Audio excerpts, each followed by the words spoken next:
Kinshasa, capitale de la République démocratique du Congo. Le pays le plus beau d'Afrique et aussi de business. Vous suivez Made in Congo, un magazine des entrepreneurs. Il est question ici de mobiliser tous les talents pour la création des entreprises.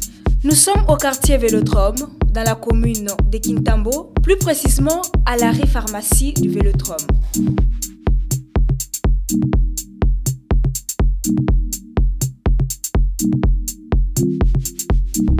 Ici, je vais rencontrer Madame Nina, qui est une femme entrepreneur, évoluant dans la mode beauté, aspect maquillage et qui gère sa propre ligne de vêtements.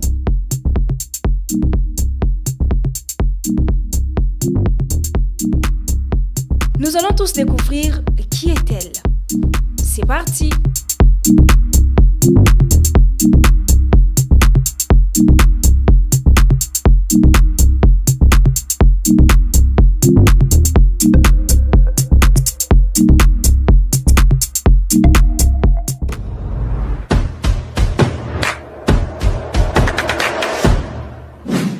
Alors, Nina, les téléspectateurs de DRC Info Télévision, à travers son émission Made in Congo, aimeraient savoir qui êtes-vous? Je suis Nina Mwepou. Si je dois me présenter, ça n'a jamais été facile de le faire, mais je vais essayer.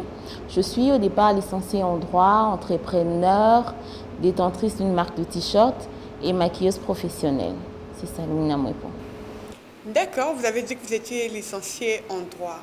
Alors, d'où vous est venue cette idée de créativité? Je crois que la créativité, on est avec, mais seulement il y a des gens qui ne savent pas l'exploiter. Moi, j'avais déjà cette chose en moi et j'ai essayé d'approfondir, j'ai fait des recherches, j'ai été formée et c'est ça qui a fait à ce que, avec l'amour du beau que j'ai déjà en moi, j'ai pu mettre en place cette adresse physique. Et l'adresse se trouve où déjà? Nous sommes précisément à Kintambo, Vélodrome, sur l'avenue Ubangui numéro 9. Et la référence est juste derrière la pharmacie de Vélodrome. Ah d'accord, dans la commune de Kintambo. Exact. D'accord. Alors, parlons un peu de vos expériences. Comment ça a été? Est-ce que vous avez eu à surmonter ou à surpasser? Vous avez eu à faire face aux défis ou alors tout a été de blanc comme des neiges? Comme je viens de le dire, c'est un long parcours. Ce n'est pas parti de nulle part. J'ai commencé d'abord à faire du porte-à-porte, chose qui n'était pas facile parce que je n'avais pas encore posé mes marques. Je n'étais pas encore connue en tant que maquilleuse professionnelle. J'ai quand même eu des gens qui m'ont fait confiance.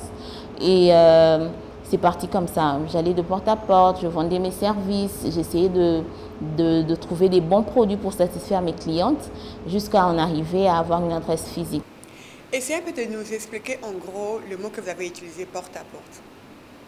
Quand je parle du porte-à-porte, ça veut dire que je n'avais pas d'endroit fixe ou d'adresse physique où je pouvais faire mon maquillage. Quand les gens avaient besoin de maquillage, de mes services, ils faisaient appel à moi et j'allais jusque chez eux. C'est ça qu'on appelle porte-à-porte. Donc je vais chez la cliente à la maison à domicile pour justement prester et vendre mes services. Quand on va vers la cliente, on déplace tout le matériel avec nous et même parfois on ferme le salon pour aller vendre nos services. Donc, le fait déjà de se déplacer, on ne garde plus le même prix. Parfois même c'est le double, parfois pas, mais voilà quoi, ça ne peut pas rester le même parce que j'emmène le matériel avec moi, avec tous les risques que je cours, je peux perdre le matériel en chemin, je peux faire tomber, arriver là-bas, la personne peut me compliquer parce qu'on rencontre souvent des cas pareils. Ça c'est pourquoi on double souvent le prix ne reste pas le même. Ah d'accord. Alors, d'après vous, vous préférez toujours faire le porte-à-porte ou comme vous avez trouvé déjà votre domicile ici, votre adresse, qu'est-ce qui est avantageux pour vous? Quand je me suis lancée, dans le monde d'entrepreneur, c'est difficile d'avoir toutes les informations. On a les informations qui nous sont parvenues, qui ne sont peut-être pas les bonnes, mais comme on est déterminé, on a envie de se lancer, on fait avec. Une fois sur le chemin, une fois sur place, on rencontre autre chose. Et quand j'allais de porte à porte, tout l'argent que je gagnais, ça me revenait à moi. Je savais quoi faire de mon argent, comment le gérer et tout. Et quand j'ai eu une adresse fixe, physique, j'étais obligée d'employer les gens que je dois payer. Il y a la maison à payer, il y a des documents à payer, à renouveler et tout. Donc c'est assez compliqué, mais je ne regrette pas parce que dans la vie, c'est mieux d'évoluer. Donc j'ai commencé de porte à porte pour avoir une adresse physique et je crois que l'avenir nous réserve beaucoup de choses, des bonnes choses en tout cas. Pendant mes moments difficiles, j'ai fait de mon mieux pour garder ma clientèle d'abord en offrant des services de qualité avec des produits de qualité. Il y a une très grande concurrence de nos jours parce qu'il faut qu'on se le dise, tout le monde veut être maquilleuse aujourd'hui, mais le résultat n'est pas pareil. Et ce qui fait à ce que moi je reste là, ça va faire plus de 2 ans maintenant que je sais cette adresse physique et plus de 9 ans que je suis maquilleuse. Wow. Oui, ça va faire plus de 9 ans. Félicitations en tout cas. Merci, je suis flattée. Donc mon secret était d'avoir des bons produits. Chose qui n'est pas facile d'en trouver ici dans notre pays. Mais je fais de mon mieux d'avoir toujours des bons produits. Il y a des promotions que je fais de temps en temps et surtout, je reste en contact avec mes clientes. Ah d'accord. Essayez un peu de parler de produits. Comment tu fais? Est-ce que tu les commandes ailleurs pour le faire parvenir ici à Kinshasa ou il y a des endroits précis que tu vas acheter? Avant, on faisait cela. On commandait ailleurs pour que ça nous parvienne ici. Mais depuis un temps, il y a quand même plusieurs personnes qui le font, qui font venir déjà des produits ici et nous, on se ressource chez ces personnes-là. Et de temps à autre, moi-même, je me déplace pour aller chercher mes produits. Il y a plusieurs risques et pour moi, le risque le plus difficile, c'est d'appliquer des produits sur une personne qui a une peau assez sensible et que la personne réagisse en mal ou qu'elle fasse des allergies. Ça, c'est ce qui m'a toujours traumatisée. Dieu merci, je n'ai pas encore rencontré ce genre de cas. Je veille à ce que j'ai les produits qu'il faut quand j'achète mes produits, mais ça reste quand même un grand risque parce que chaque personne a son type de peau et ce n'est pas n'importe quel produit qu'on doit appliquer sur ça. Et quelles sont vos approches par rapport aux décisions difficiles que vous devez prendre? Je peux dire, si je peux parler de décisions difficiles, c'était d'abord d'avoir une adresse physique. Je devais réfléchir à 2 fois pour savoir si je voulais vraiment faire carrière dans ça. Parce qu'avant, comme je l'ai dit, je le faisais de porte à porte. Je me disais que je pouvais arrêter à n'importe quel moment. Et avoir une adresse, ça devient une très grande responsabilité que j'ai, que je ne peux pas envoyer en l'air comme ça. Je crois que c'était ça la plus grande décision à prendre. Et à part ça, une autre décision, c'est le partenariat que je signe avec d'autres personnes pour les produits. Parfois, je signe par rapport à moi, par rapport à ce que j'ai en face de moi, sans tenir compte que j'aurai des clients de tout type de peau. Et ça, je ne sais pas si les produits que je vais avoir chez mes partenaires vont aller avec eux. Donc, on se lance comme ça à l'aveuglette en faisant confiance.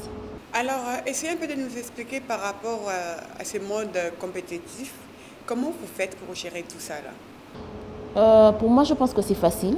D'abord, il faut avoir confiance en soi, savoir qui on est et ce qu'on donne. Je sais qui je suis, je sais d'où je viens, j'ai eu le temps d'apprendre et je sais que je ne peux pas offrir n'importe quel service. Peu importe qu'il y aura la compétition et autres. D'ailleurs, je suis très contente qu'il y ait des maquilleuses qui naissent du jour au jour, mais je demanderai à ce qu'ils prennent le temps d'apprendre comme nous on a fait. On a eu le temps d'apprendre et tout. Et moi, la compétition ne me fait pas peur. Je sais ce que j'offre. Donc en gros, vous êtes une gagnante, vous êtes une battante. Voilà pourquoi vous n'avez pas peur de la compétition. Dans la vie, c'est soit on gagne, soit on apprend. On ne perd jamais. D'accord, ok. Les téléspectateurs d'IRC Info aimeraient encore savoir comment vous faites pour gérer vos clients. Est-ce qu'il y a-t-il une relation entre vous et vos clients? Comment ça se passe déjà? Il y a une relation, oui, parce que voilà, je vais toucher à leur peau. Mais ce n'est pas avec tous les clients qu'on reste amis. Non, il y a des gens qui viennent juste pour les services, après ils partent. Et il y a d'autres personnes avec qui le courant reste. Mais seulement la différence avec moi, c'est que je fais un suivi après. Je parle avec mes clientes pour savoir s'ils ont eu de réactions, si les produits ont tenu longtemps, s'ils ont quelque chose qu'ils aimeraient qu'on améliore après. Tout ça pour offrir des services de qualité. Je garde une relation avec mes partenaires. D'abord, c'est ça. De 2, je suis tout le temps en train de chercher à voir ce qui se passe dans le monde, les nouvelles tendances par rapport à toutes les festivités qu'on voit ailleurs et tout, on s'inspire de là. Mais aussi, je prends des formations de temps en temps. Encore, je n'arrête pas à m'informer. Quels sont vos projets d'avenir pour votre entreprise? Mon plus grand projet, c'est de m'étendre. J'aimerais pas rester seulement ici, d'abord. ici dans cette commune. D'accord. Je peux avoir plusieurs adresses physiques, c'est d'abord ça, au niveau de la capitale. Et pourquoi pas aller en province et sous d'autres cieux aussi. Et à part ça, j'aimerais ouvrir une école de formation. Une grande école de formation parce que l'ampleur que la chose est en train de prendre, je crois qu'on devrait vraiment se concentrer là-dessus. Une école de formation pour le maquillage. Alors, Madame Nida, dites-nous un peu, il y a combien de types de maquillage ou de sortes ou de formes? J'en sais pas trop. Il y en a plusieurs. Il y a du maquillage de cinéma, maquillage naturel, maquillage de soirée, de déguisement et tout ça. Il y en a vraiment plusieurs. Mais je me focalise ici plus sur le maquillage de jour et de soirée, mais en même temps, je fais aussi le maquillage de cinéma. Comme je l'ai dit tout à l'heure, Nina revêt plusieurs casquettes. Entre autres, je suis cordon bleu. Cordon bleu, c'est-à-dire? Je suis cuisinier. Donc c'est ça. Et à part ça, comme j'aime le beau et le bien, je suis détentrice d'une marque de t-shirt que vous allez voir d'ailleurs tout à l'heure. Ah, d'accord. Oui. Et j'espère que ça va vous plaire. D'accord. Alors, parlons un peu de votre revenu. Vous gagnez combien par mois? C'est une question assez difficile à répondre. Je ne vais pas dire exactement combien je gagne, mais je veux tourner autour. Je fais un maquillage, je ne prends pas le vrai chiffre, hein, le vrai nombre, non. Je fais un maquillage à 20 $, le maquillage jour, et 25 à 30 pour le maquillage soir, avec faux cils inclus et tout ce qui va avec. Donc, ça dépend aussi des périodes. Quand on est dans les périodes des fêtes, par exemple, je peux aller par semaine, je peux aller jusqu'à 250 $, parce qu'on a plus de clients les samedis, les week-ends que pendant la semaine. La semaine, c'est quand même assez timide comme ça, mais les week-ends, quand même, ça chauffe. Donc, si on dit par mois, si on le fait bien, on peut aller jusqu'à plus de 500 $. Parlons des réchauffements. Nina a combien d'agents dans son salon de beauté? J'en ai 2 parce que moi-même, je travaille aussi ici à temps partiel, mais en même temps, j'ai des gens que je forme qui sont aussi là permanentes. Ah, donc vous n'êtes jamais débordé? Si. Mais pour quelqu'un qui a déjà plus de 9 ans d'expérience, crois-moi qu'il y a la rapidité. Quels sont les conseils que vous pouvez donner à toute personne qui souhaiterait aussi entrer dans le monde des affaires, dans le monde du business? On ne cesse jamais de conseiller. Moi, je crois qu'il faut avoir le temps d'apprendre. J'ai remarqué quelque chose chez les Congolaises, les jeunes, on n'aime pas apprendre. On est tellement pressé, on ne prend pas assez de temps au pied du maître, comme on le dirait, pour mieux acquérir la matière et savoir la dispenser aussi. Parce que le plus important, ce n'est pas seulement d'apprendre, mais de partager aussi ce qu'on a appris. Dites-nous un peu, c'est quoi l'importance du make-up? Est-ce que tout le monde est appelé à être maquillé ou c'est juste des accessoires qu'on peut y passer? Moi, je dirais que le make-up, c'est juste pour ressortir la beauté que porte tout le monde. Parce qu'au départ, toute femme est belle, d'après moi. Toute femme est belle et parfois on a juste envie de souligner, de ressortir un peu cette beauté que l'on cache sous autres angles, bien sûr, parce qu'il y en a qui ne savent pas se maquiller. Mais aussi, il y a le make-up à remède, ce qui est très important. C'est là qu'on voit que le make-up est vraiment important parce qu'il y a des gens qui n'ont pas confiance en elles. Il y a des gens qui ont subi des accidents, qui ont perdu leur beauté par les événements de la vie. Et quand tu remaquilles ces genres de personnes, tu leur redonnes le sourire et je crois que c'est ce qui est le plus important. Est-ce que le make-up est fait seulement pour les femmes ou pour les hommes aussi? Non, hein, le make-up il est fait pour les femmes et les hommes. D'ailleurs, la personne qui a créé le make-up, c'était un homme. Ah oui? C'est que les gens ne savent pas. L'année m'échappe, mais c'était un homme qui a inventé le make-up et c'était la première personne à utiliser. Il a été traité de tous les maux, mais à la fin, nous voici en train de le porter. Pendant des tournages de clips, surtout, on maquille les musiciens et la plupart du temps, ce sont des hommes. Donc, le make-up, il est fait pour tout le monde. Combien vous demandez pour une cérémonie de mariage? Ça dépend de lieu, parce que pour une cérémonie de mariage, souvent, on est invité à aller vers la cliente. Et parfois, la cliente vient vers nous. Et quand on va, comme je l'ai dit au début, le prix n'est pas le même, mais ça tourne entre 35 $ et à 50 $. Ça vous arrive de faire des prix aussi? Mais bien sûr, j'ai dit que j'avais des promotions souvent et voilà, il y a des moments où même on invite des gens pour que les gens que nous sommes en train de former s'exercent sur elles. On peut le faire aussi gratuitement. Pourquoi pas? Gratuitement, vous avez dit. Et là, vous n'enregistrez pas des pertes? Si, mais si c'est pour rendre le sourire, comme je l'ai dit, en cas de make-up remède, Quand on veut rendre le sourire à une personne qui a perdu sourire, qui n'a plus confiance en elle, je ne vois pas pourquoi une personne qui est déjà en train de souffrir, à qui on demanderait encore de ressortir de l'argent. On garde quand même notre côté humain, hein, bien qu'on est maquilleuse et qu'on aime l'argent. Ok, alors le téléspectateur de Made in Congo, c'est maintenant le moment pour nous de découvrir d'autres casquettes que Madame Nina avait prélevées ici. Là, on va prendre maintenant l'aspect couture et création.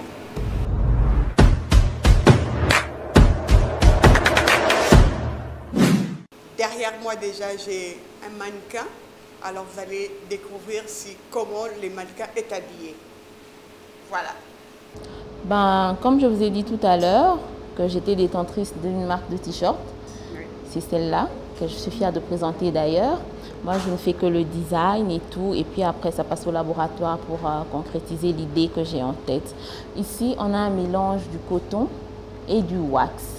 Pourquoi j'ai choisi de mélanger ces deux matières? C'est parce que le coton, je trouve qu'avec notre pays, notre climat, on a un climat assez tropical, il fait très chaud, on a besoin d'air, on n'aimerait pas porter des choses qui renferment encore la chaleur. C'est pourquoi j'ai choisi de travailler le coton. Et le wax que j'ai utilisé ici, c'est pour garder notre côté congolais. C'est ce qui a fait à ce qu'on ait ça, ce résultat. Donc j'ai mélangé le coton du t-shirt et le wax. Ce t-shirt peut se porter avec tout. Vous pouvez le porter avec un jeans, vous pouvez le porter avec une culotte, vous pouvez le porter avec tout ce que vous voulez. Ça ne vient pas ensemble et ça ne se vend pas ensemble. Le t-shirt revient à 10 $. Glam Bilele. Glam Bilele, ça veut dire quoi? Glam du glamour et Bilele, comme j'ai dit, j'ai voulu garder notre côté quinois, congolais. J'ai gardé Bilele qui veut dire les vêtements. Ah d'accord, je vois. Là. Donc des vêtements glamour. Je fais des sacs aussi. Je fais des sacs. C'est fait ici et toutes les matières sont utilisées ici au Congo. Il y a plusieurs modèles, il n'y a pas que ça, mais ça c'est une nouveauté qu'on vient de mettre sur le marché à peine. Alors là, si je ne me trompe pas, j'ai un mélange de trois matières. Là, je vois de bain, je vois des cuirs et ça là, comment ça s'appelle? Ça aussi c'est une autre sorte de cuir. Ah, d'accord. Le cuir, on en a en plusieurs modèles. Donc ici, c'est trois matières bien sûr, comme vous l'avez dit. Mais là, on a la perle. Okay. Ici, on a du pagne. Et de ce côté, on a le cuir. Et ces beaux petits sacs, c'est vendu à combien? Ce beau petit sac, il est vendu à 20 $. À 20 $? Oui. Seulement. Ça, à part ça, il y en a d'autres que vous aimeriez que les téléspectateurs de DRC puissent découvrir? Mais bien sûr, vous allez voir en image, il y en a plusieurs modèles, plusieurs formes et plusieurs tailles d'ailleurs. Mais je n'ai pas que ça. Oui. Je fais aussi des éventails. Il fait très chaud ces derniers temps en tout cas. Et c'est ce qui est tendance. Donc on est en train de faire des éventails avec du pagne et du bois. En même temps, on utilise aussi le cuir. D'accord. Essayez encore de réouvrir comme ça les téléspectateurs, de dire voilà. Ça se présente comme ça. Oui. Et on l'ouvre comme ça. Waouh. Pour en utiliser. C'est du jamais vu en tout cas. C'est du jamais vu. Ben, et merci. ça là, c'est vendu à combien? Ça c'est à 12 $ la pièce. À 12 $? Oui. La pièce. Alors, Madame Nina, vous faites aussi des commandes en gros ou vous vendez juste en détail? Oui, ça peut arriver qu'on ait des grosses commandes pour des défilés. On a eu à faire plusieurs défilés quand même pour la marque, mais souvent aussi ce sont des entreprises qui viennent vers nous pour passer de commande des t-shirts. Quand ils ont des thèmes bien précis, ils nous disent quel genre de t-shirt ils veulent, quel genre de matière ils ont envie, s'ils veulent des perles, parce que ça arrive aussi qu'on travaille avec les perles. On ne s'arrête pas que là. Et pour les sacs aussi, pareil. On a des très grandes commandes parfois qu'on expédie d'ailleurs à l'étranger. D'accord. Et Madame Nina, comment faire pour prendre contact avec vous et passer les commandes? Allez sur nos pages, comme j'ai dit, Glam Bilele, faites-nous un message et on va vous répondre tout de suite.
vous avez fait?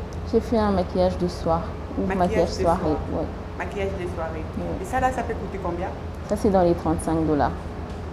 Alors, ici à Kinshasa ou en RD Congo, pour commencer ou pour démarrer un business, il vous faudrait un montant de combien de francs congolais?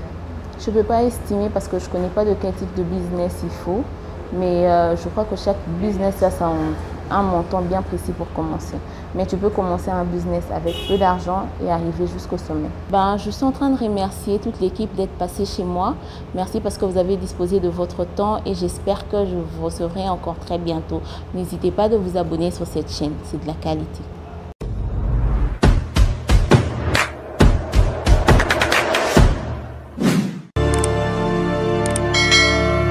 DRC Info, paix, justice et information.